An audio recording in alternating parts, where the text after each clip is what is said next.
And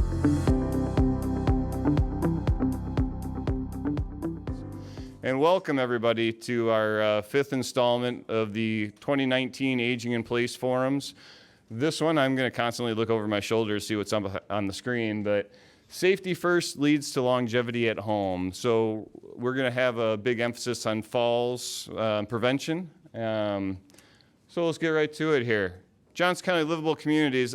One thing I noticed is that I never do a very good job of talking about what Johnson County Livable Communities is. Livable communities, as you know, a livable community is where everyone can age successfully, which is defined as living as vital a life as possible with the opportunity to flourish in the community. We have a policy board that's appointed from the Johnson County Board of Supervisors for livable communities. And underneath that policy board are several action teams. But we talk about some of the things that a livable community offers. One of them is affordable and appropriate housing. And if you're ever interested in more information about livable communities, you can always just come and talk to me either after one of these. You can call me, email me. You can go to the website at the bottom there, www.livablecommunity.org. But our housing action team is one of our many action teams underneath our policy board. That is the wonderful group that puts together this series that has been going on for 2 years now. And before I forget about it, and this award kind of reminds me, but Carol brought back some hardware from Baltimore this year. This wonderful thing is for last year's 2018 series. We won, and she says it's right on here, so I'm glad it is. Best Public Relations Program Conducted from the National Association of Home Builders. So this is a very cool award that we won. Carol, thanks for going to Baltimore to get it.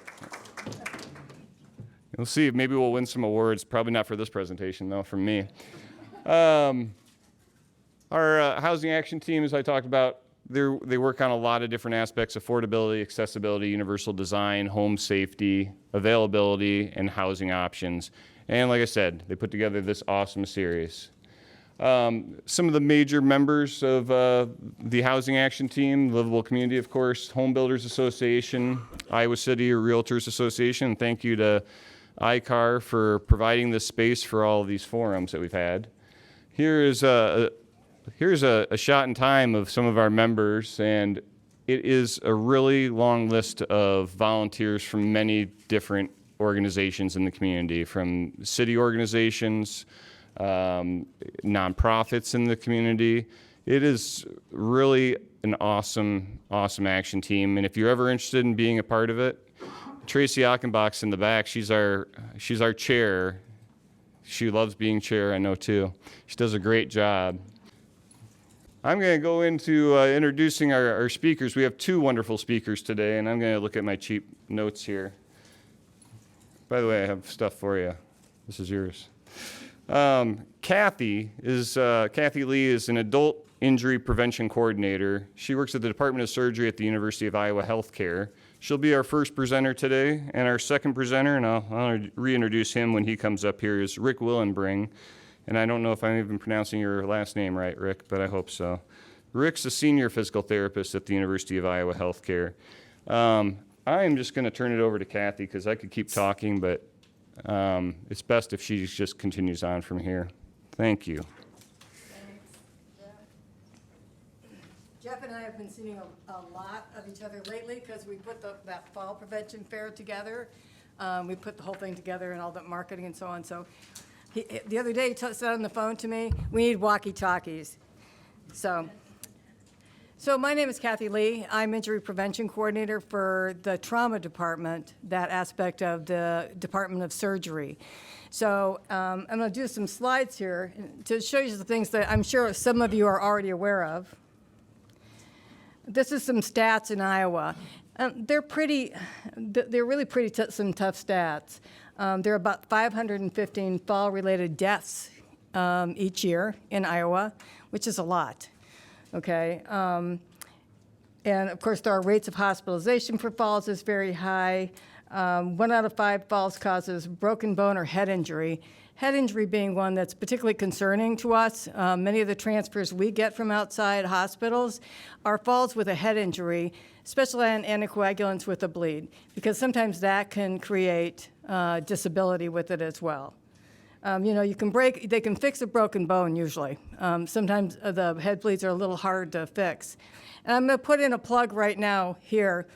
For those of us that are 65 or older, if we fall and hit our heads, even if we don't get knocked out, okay, if we don't have a headache, if we fall and we actually hit our head on the floor, even a carpeted floor, it's best to go in to the ER or one of the urgent cares and get an evaluation and potentially get a CT of the brain. Because 1 out of 5 people, older people, 65 and older, that fall and hit their heads, even without a concussion, even without losing consciousness, will have a bleed, a small bleed.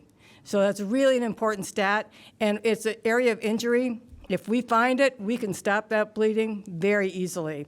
If it lasts overnight, the next day, those bleeds get bigger, and then it becomes a really serious problem. So anyway, I just wanted to put that plug in.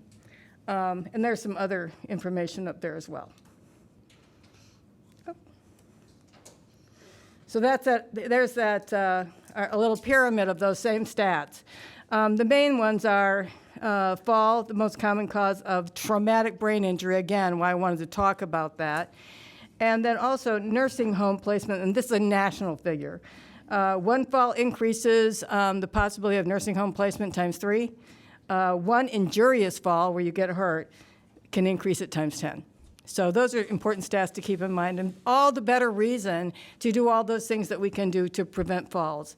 I work really hard at it myself, and as we get older, we have to pay attention even more. So I was going to talk a little bit about the fall prevention programs we have available in the community for those people that are moderate risk or low risk for falls.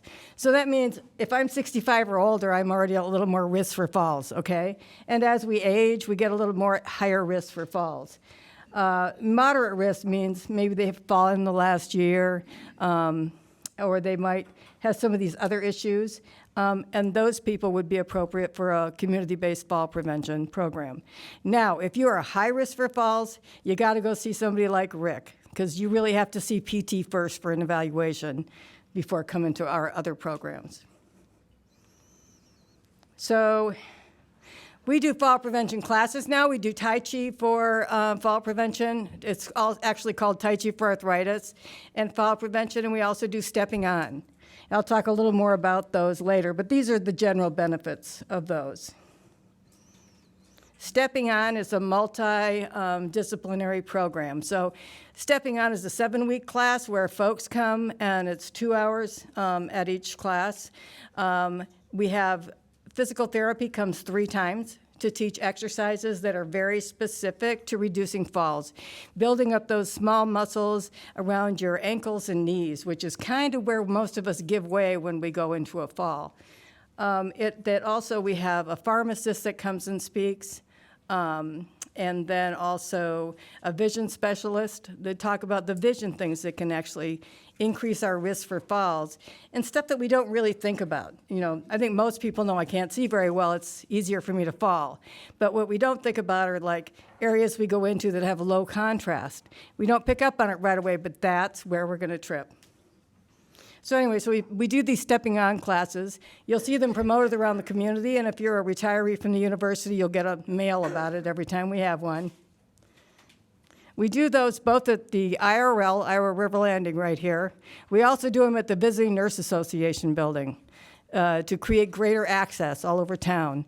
And we always try to do all these programs at a place that has free parking and easy physical access. Is there a cost for the program? Stepping On, we charge $30, and that's for all 7 weeks, okay? And that includes all the guest speakers. You get a set of weights to use to increase the difficulty of your exercises. It's a really great program. It's been researched very extensively to reduce falls 31%. That may not seem like a lot, but when you figure about 4,000 people died of falls over a 4-year period, that's over 700 lives that could have been saved if folks had done these kind of programs. This one is really a good program. It's Tai Chi for arthritis and fall prevention. The other program is really great to get all that good information, like from pharmacy and PT, on how to prevent falls. And this is sort of a next step. We started doing this. We've had now 2 classes, and we're going to do 2 more soon. We also do those at the IRL. We have trained instructors, and this is a class that meets twice a week for 8 weeks, so 16 hours, and it's a whole program of Tai Chi. This was developed specifically for people with like arthritis, little mobility problems. So I don't know how much you know about Tai Chi, but some Tai Chi is highly athletic, right? This program is very accessible to older adults. So no leaping in the air or, twisting around and that sort of thing. Not that that's not good for you, but this is a very good beginning program. One of the things that makes Tai Chi so effective for fall reduction is because it focuses on slow, continuous movements. It makes our legs and joints stronger, and it also concentrates on shifting weight when you walk. So that makes our steps more stable. There's also a lot of really good, strong evidence that this reduces falls, anywhere between 49 and 55%, depending on the studies. And these are big studies, like large randomized controlled studies and then translational studies into the communities. What does that one cost? That one's $40 for all. So here's again, I kind of already talked about these. These are the benefits of fall prevention programs. Shows the risk reduction. This isn't just risk reduction, though. This is, they actually calculated how many falls were prevented by either patient response. They also measured how many people were admitted to the hospitals in the counties they had these programs. And in the 2 respective counties, the admissions for falls with injury went down 8 and 9% in Wisconsin. That's a lot. So here's the places that you can look for our fall prevention programs. We have flyers all over the place, but the best place to look probably is on the VNA website or Johnson County Livable Community website. The acute care surgery website, let's face it, it's not the first place somebody's going to look for a fall prevention program, right? So just check out those 2, because we carry each other's. We all are going to show each other's programs. Okay, well, that's all I have for that. Let me just quick, if I can find my other little thing here. Oops. Okay. Does anybody have any question about these programs? Or about falls in general? Just a note that if you do have any questions, we do have a mic going around that we want to try and get those questions into the microphone so that we can have people at home be able to hear all those. Oh, I forgot to mention, I handed this out. This is a little, this paper, you can walk through your house using this paper and look for these elements that can actually increase your risk for falls. Things like having your furniture in a room in a way that's hard to get around, papers on the floor, shoes, books, clutter. We all know that kind of stuff. But I know for me, when I walk into my own house, I don't see stuff that's really right in front of me, but that's probably the thing I'm going to trip over. Things like loose carpets or even throw rugs of any kinds can really cause falls. So that was what that handout is for you to take home and go through your house and look and see if you have those. Well, I was going to try this other little fun game if I have a few more minutes, but I can't find that on there, Jeff. I can try and find it. Okay. It should be on the, no, that's not, yeah, there it is. And just hit the last one. Technical difficulties because of me. Right there. Actually, it was a group effort. Okay. So this one, this is a little thing. This is from actually the Stepping On class. It's one of my more fun items at that class. I like it because it's interactive. So I'm going to kind of skip over some of this stuff. We don't really need to look at those old stats. We'll start on this. Can anybody out there in the audience identify why this situation might be a fall risk for this gentleman? Raise your hand. Yeah, raise your hand. Second. Why does, what in this picture is creating a fall risk for this guy? Well, the tread isn't big enough for his foot. Yep, that's a great one, right? Anybody see anything else? Yeah, they do, don't they? The stripe well, doesn't go all the way across. You're right, it doesn't. Anything else? Right, and that sort of texture on the stairs, that paint, it's not easy to see where things are. It makes things like contrast much less. So the next one, I think. How about this one? This one's pretty obvious, right? Yeah, there's water on the floor. And what kind of flooring is that? Right, it's tile, which is slick as heck. I don't know if anybody's ever been on wet tile. What is this gentleman doing right in this picture, do you think? He's got his feet fairly widespread. Anything else? Close to a cabinet to hold on. Right, he can hold on. Right, I think more than one person said shoes, and that's right. They look like they've got pretty darn good tread. So he's doing that right. So whether he gets through this wet floor situation or not, we don't get to know the answer to that. But let's go to another one. I think we'll skip the butter guy. How about this fella? What do you guys see as possible risks in this picture? Yep, cords. They're the worst almost. What else? And we all do it, by the way. These are the kind of things all of us do, right?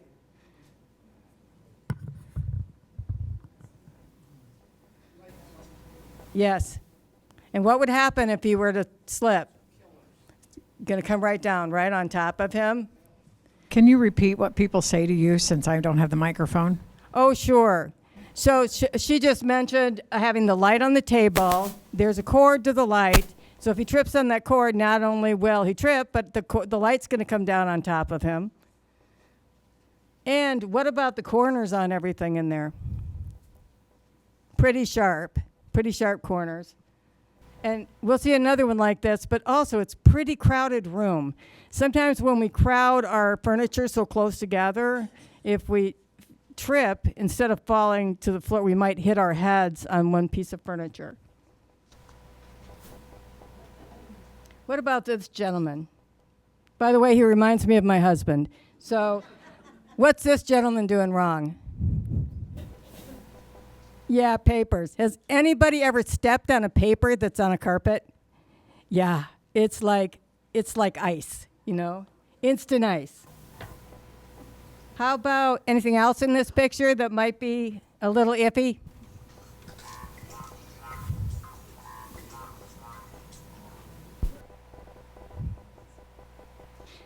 None of us have ever been able to figure it out. These came from Australia, by the way, so we don't really have anybody to ask. I think he wants his foot a little higher, and it's soft, but it's also plastic. And what is it laying on? Carpet, right? So it's sort of, if he doesn't fall on his papers, he's kind of likely to fall on that thing. That thing could slip out from under him. And do you notice what's next to him on the floor from his light? Another cord. So these are all examples of things that in our homes we don't really think about. I'm reading the paper on Sunday and I drop it on the floor. Don't think about it, get up to go to the bathroom, and boom. So these are the ones that we want to look out for. Maybe we'll do one more. How about this one? This is one of my favorites because it looks like my bedroom. Yes. Right, what about that quilt? Yeah. Has anybody ever gotten their foot caught in either the sheet or the bedding when trying to get out of bed? Raise hands. There's a lot of us out here. That's good to know. So that's dangerous.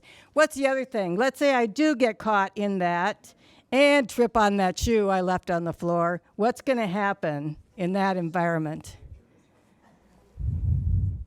Somebody say something about furniture?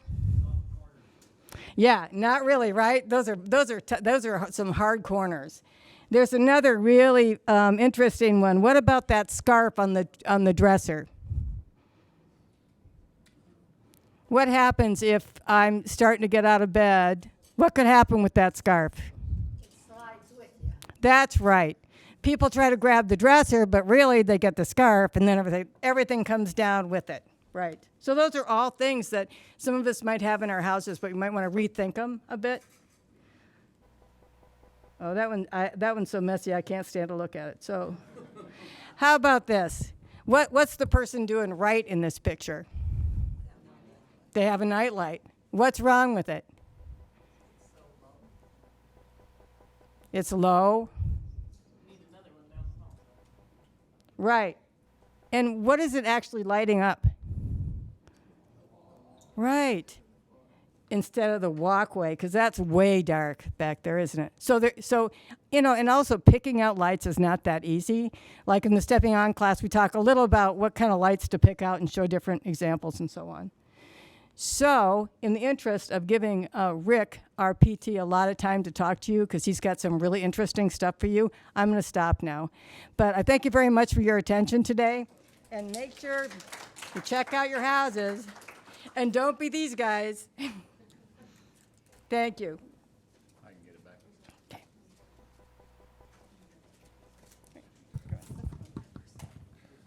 All right, our next speaker, Rick Willingbring, not only a senior physical therapist, but he's also a heck of a basketball player. We'll see if we can get you back to where we're supposed to be here. So I was noticing you guys are almost the same height. When you walked in, I noticed that. So We are similar height. Rick is much better than me, and last time I played, he actually threw one of my shots way out to half court. It was very mean, I thought.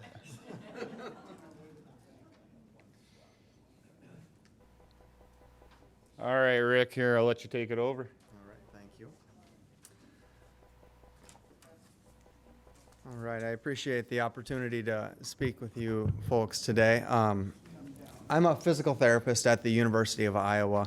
I've been a physical therapist for 9 years, and I've worked in a variety of healthcare settings, from outpatient clinics to, for the last 5 years, in the acute care, the hospital setting. Today I want to talk about exercise recommendations to mitigate our risk of falls. There are a lot of wonderful programs around. My speech today, I want to talk about kind of the human body and the systems that we have to prevent falls, and then we'll go more in depth about how we can enhance those systems to decrease our risk of falls. I have no conflicts of interest, and some statistical facts. Mine are from the National Council on Aging, so they're nationwide facts. And some interesting ones are that 1 in 4 adults over the age of 65 fall per year. Nationwide, every 11 seconds, an individual is being treated in the emergency department for fall-related injuries. Every 19 minutes, there's a fatality related to injuries related to a fall, and which places that as the leading cause of fatal injuries in older adults. For you financially driven individuals, in 2015, $50 billion worth of healthcare spending was allocated toward fall-related injuries and treatment. So the human body is, in my opinion, 4 systems that contribute to mitigating our risk of falls. First off is our vision. We've all heard this before. It's a key component to avoid walking into walls and walking off of ledges. The second is our vestibular system, which is the inner ear and the balance system within the brain. Thirdly, somatosensory. That's a big word for the nerves in our body that tell us when we touch something or when we step onto a tack, or pressure and vibration, those sensations that we feel. And finally, the musculoskeletal system, the bones and the muscles. All of these systems are highly integrated, and the brain is what processes all of these movements and all of these all the information. So vision, it's much more than clarity and how well we can see certain things. It's a complex movement. As you can see up on the top right picture, there are muscles attached to our eye, and those muscles are not a situation where we'd strengthen them, but to have the coordination and the response time is a component of mitigating our risk of falling. Also, with using both of our eyes, that's what gives us a depth perception. So when we're stepping down a curb, we have a good idea of how far of a step that is in order to prepare ourselves. And actually 50 or 75% of brain activity is related to vision, so most of our brain is processing that input.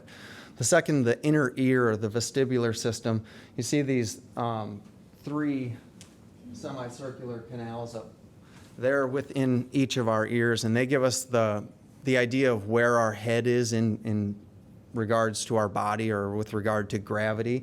It also gives us information regarding the velocity with which we're moving or turning. And within that system is the vestibulo-ocular reflex, and that, simply put, would be if you're running or walking fast, you're moving up and down, but what you're looking at isn't bouncing. I can walk to my left and right and jump and keep you in focus. This system is what allows human beings to chase after a baseball or a football, and the ball travels along a smooth path, not bouncing up and down. So it's a highly coordinated system between the eyes and the inner ear. The somatosensory system, like we mentioned, was all the nerves, and all that information gets relayed back to the brain. And finally, the musculoskeletal system. It's another amazing system of 650 muscles in the human body, and the ideal situation is that when needed, these muscles will help us correct a loss of balance or help us avoid falling with an environment where we have adequate coordination and flexibility and strength. So these are the systems. Many of us have deficits in one or two systems. For example, if you're visually impaired, individuals that are visually impaired will oftentimes have opportunities to enhance the other two systems. If I'm blind, I probably have a heightened sense of hearing and a heightened sense of touch and feel to help me navigate the environment. That's a natural process within the human body and the brain. The problem comes when we lose, or we have a second system that starts to become deficient. Peripheral neuropathy, or neuropathy in our feet, where we can't feel where we're stepping. That's a pretty common one. And if we were to be blind and have neuropathy in our feet, you'd be certainly at a very high risk of falls. And so, oops, I went too far. All right, so an exercise program designed to help reduce our risk of falls should incorporate flexibility. I think we need to incorporate the vestibulo-ocular response and the coordination of our eyes, coordination of our extremity movements, as well as brute strength. These are the systems within the body that we can actually impact through exercise, and that's why an exercise program should address each and every one of them.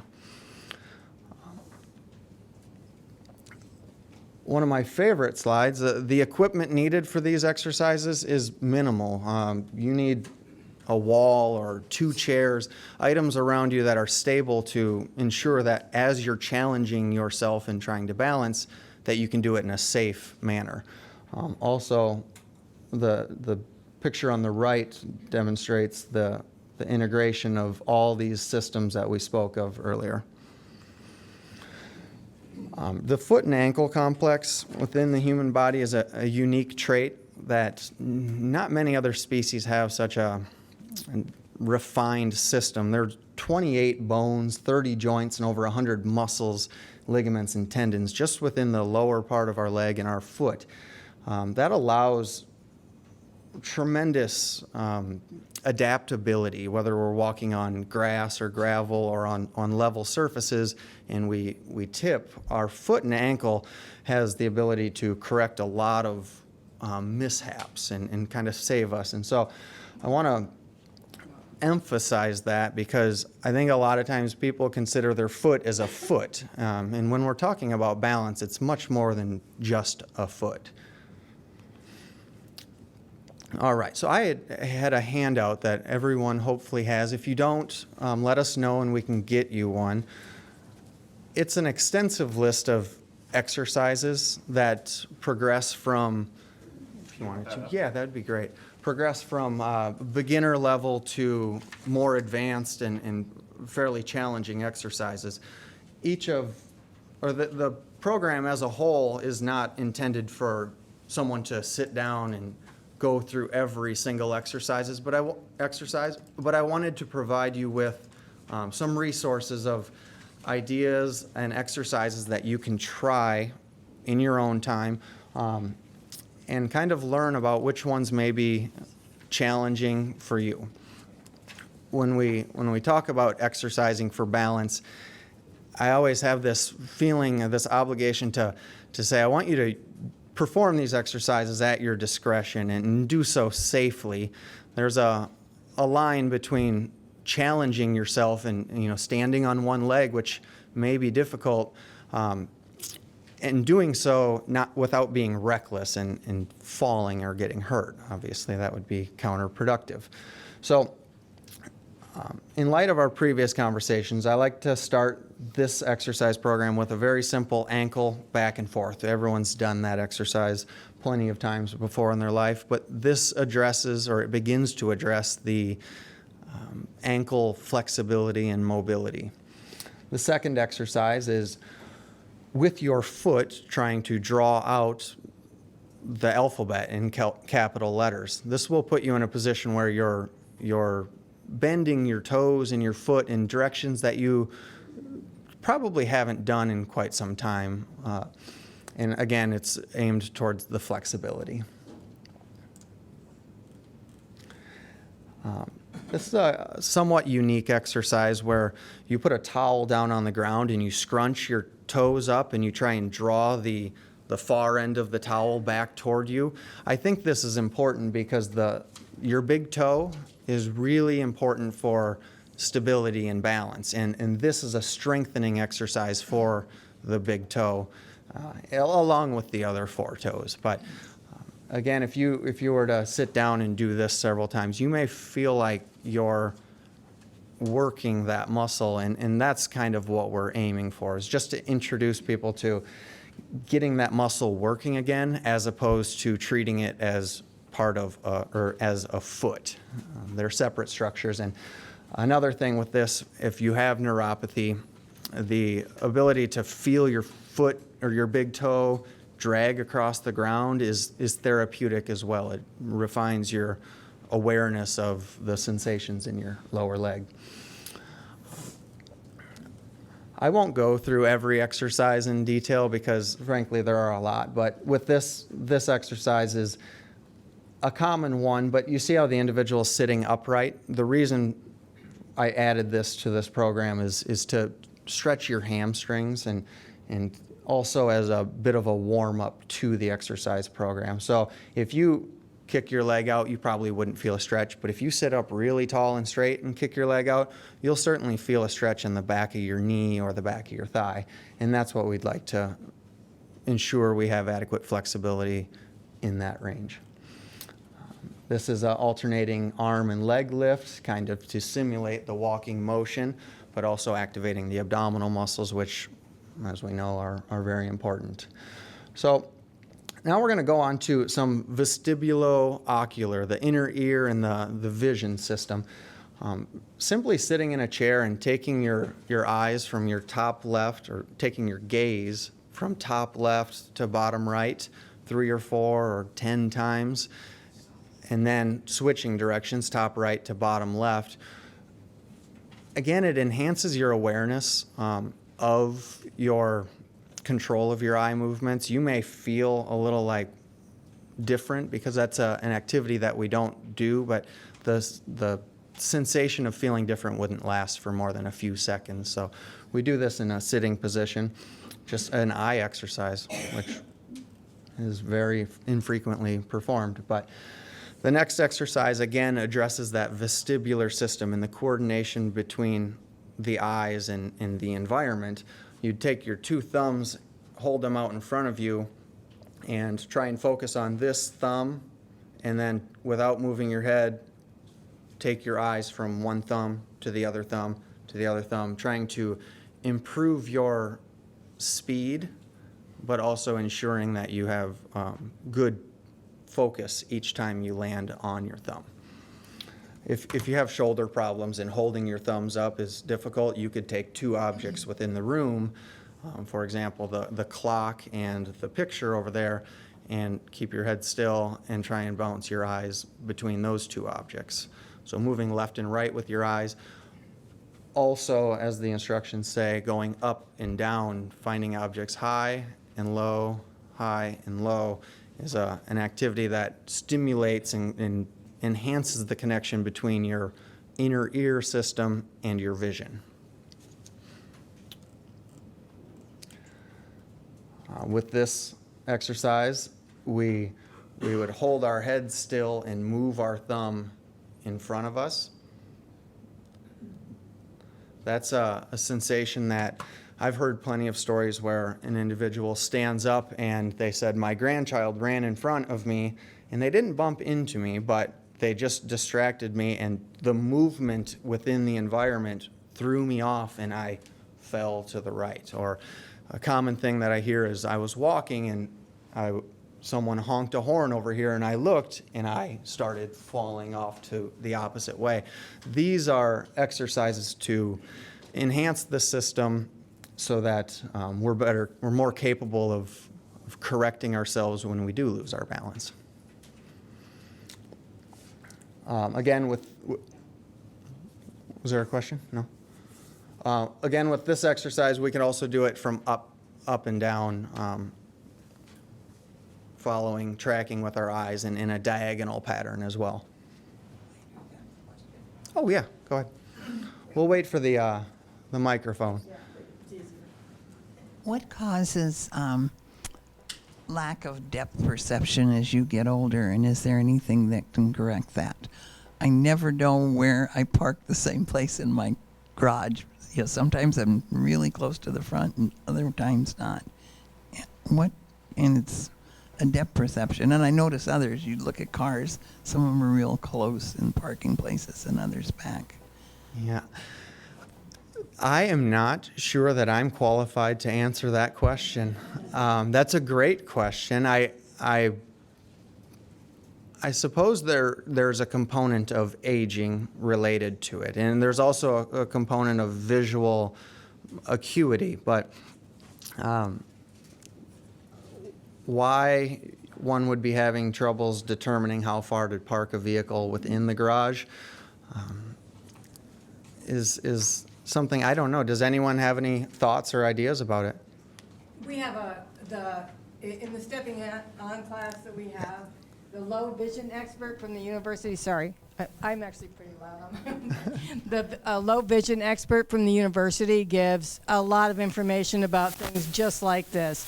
And one of the things that he says is that, especially as we age, we will lose depth perception. Everyone does to some degree. So it's important to avoid situations where you can't see the depth perception.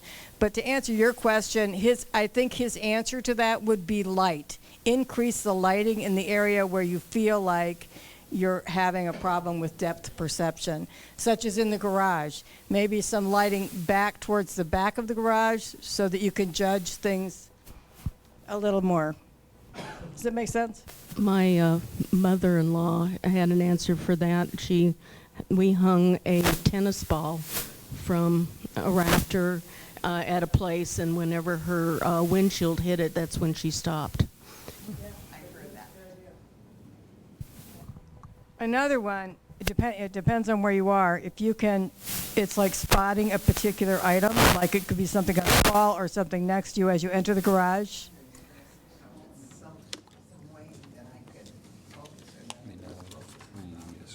Or just to track where you are, because you're next to it, then you know that, okay, I'm at that point, I'm 5 feet away. Or you can also mark measurements on the inside of your garage as well. All right.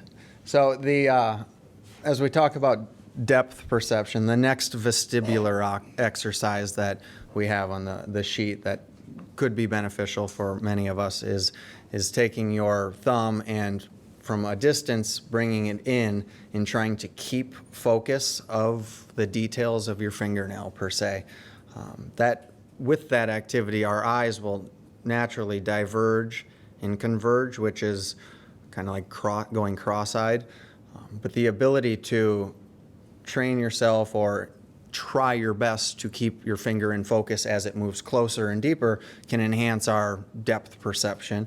Maybe not at such a range that we're talking about parking a car, but possibly for minor tasks like opening a bottle of pills and not spilling a glass of water when we're pouring. So closer range coordination.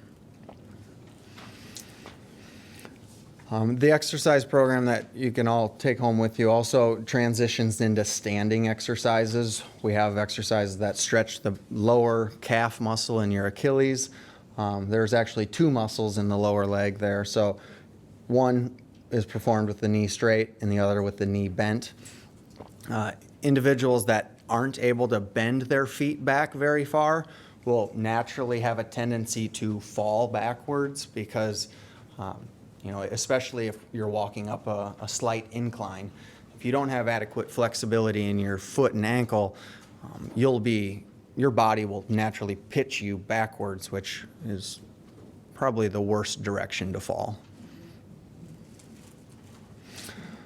Standing with your feet together to keep your balance, going up on your tiptoes and standing, lifting your toes up. They're all strengthening exercises with a balance component to it. And the list goes on and on. We get into, on your sheet, when we start to do standing, like I was doing, the vestibular exercises, that, in my opinion, transitions us to more higher level balance activities. And so in this situation, you'd want to really be sure you have someone by your side, or I like to do balance exercises standing in a corner with a chair in front of me because I feel like there's nowhere I could fall. If I'm in the corner and I lose my balance here, I have a wall. If I lose my balance here, I have a wall. But always want you to feel comfortable when you're doing exercise that challenges your balance. And Jeff, I think we will switch back to the PowerPoint.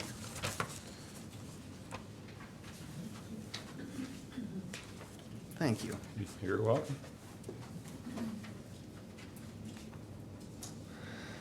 So, kind of in summary, it's perfectly normal to trip or lose your balance. What I would urge you to do is try to utilize the Tai Chi programs or the stepping on training, which I've been a part of. It's a great program. Or begin the process by doing some standing balance exercises in your own home. The goal would be that when we have those mishaps, we're more prepared to catch ourselves and avoid the traumatic falls. Some objective or physical tests that we can do as physical therapists, but I think you could almost do on your own at home if you were curious. Especially the second one is a single leg stance. Statistically speaking, if you try to stand on one leg and you're unable to stand for more than 6.5 seconds, you're probably at a moderate to high fall risk. The other two, the top one, 5 times sit to stand. That's from a sitting position, trying to stand up, sit down, stand up, and repeat that 5 times in less than, as fast as you can do it safely.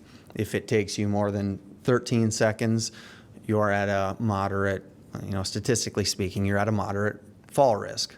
And the third one I'll just review quick is a timed up and go, where you'd probably want to have a trained professional with you during this, but you'd stand up from a chair, walk 10 feet, turn around, walk back to the chair and sit down.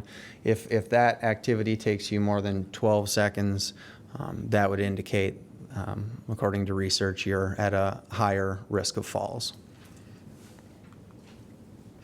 These are my references, and now I want to thank you all, and if you have any questions or anything, feel free.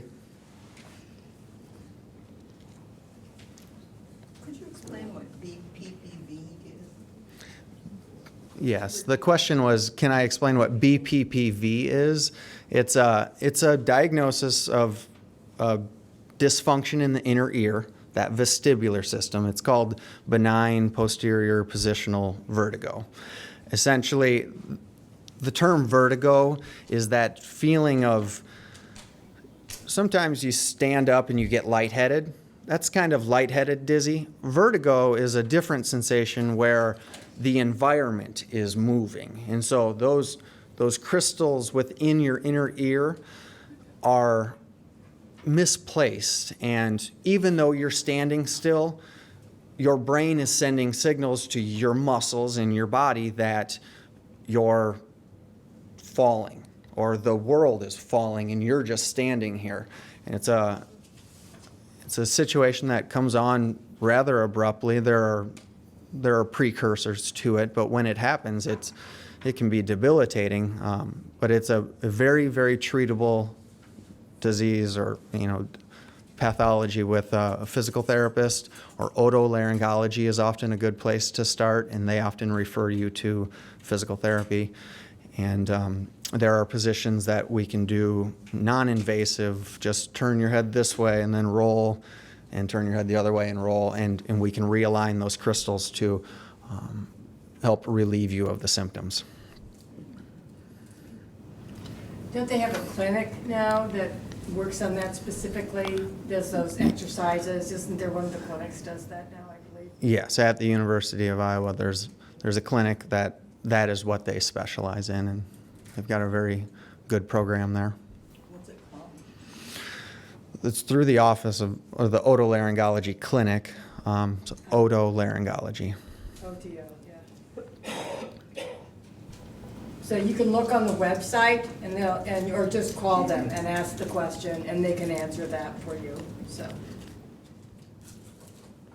Yes. I have two quick questions. I've been told that sitting with your legs crossed above the knee is not good for you, and that you should not sit any longer than half an hour, even if you just stand up and sit back down, that sitting for longer than half an hour is detrimental.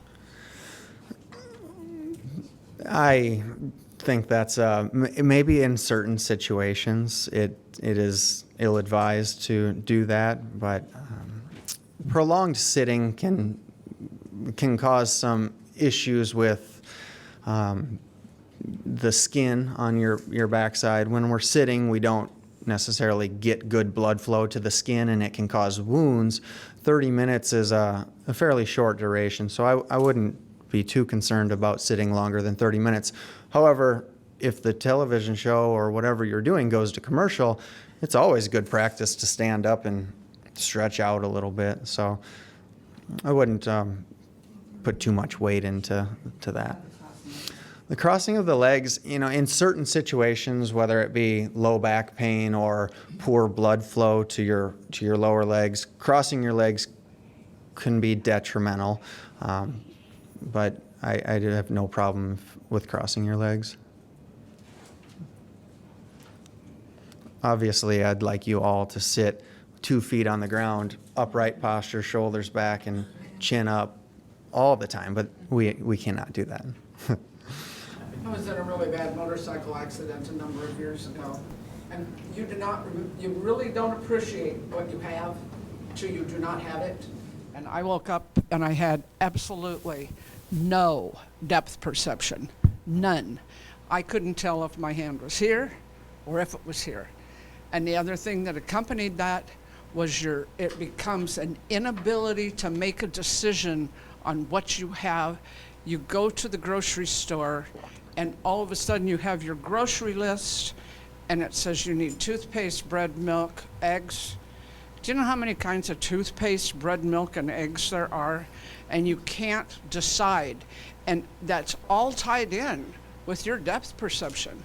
And you're just like, whoa, yeah, it's horrible. I never, and we've had a couple of instances this year with some things, and you don't realize until you don't have it. But when it finally comes back, you're like, yay. Yeah. You learn to appreciate it. Yes, everything within your body should be appreciated. I have so many people that tell me, oh, if I just hadn't broken my arm, I wish I would have broken a leg. And the people with the broken legs say, oh, if it weren't my leg, I wish I just broke my arm. You lose something that you have and you notice, but humans have a great ability to compensate. And I have fibromyalgia, and I didn't realize how much good you could get from doing exercises. Went to the fibromyalgia clinic in North Liberty that Mercy has. Yeah. And they really do some good work there because they helped me out with a lot of the pain issues. Wonderful, yeah. Properly, finding your balance of exercise is really important for fibromyalgia. And the worst thing any of us can do is to be too sedentary. The body needs to be lubricated and utilized. Otherwise, things do start to break down. All right. Thank you, Rick.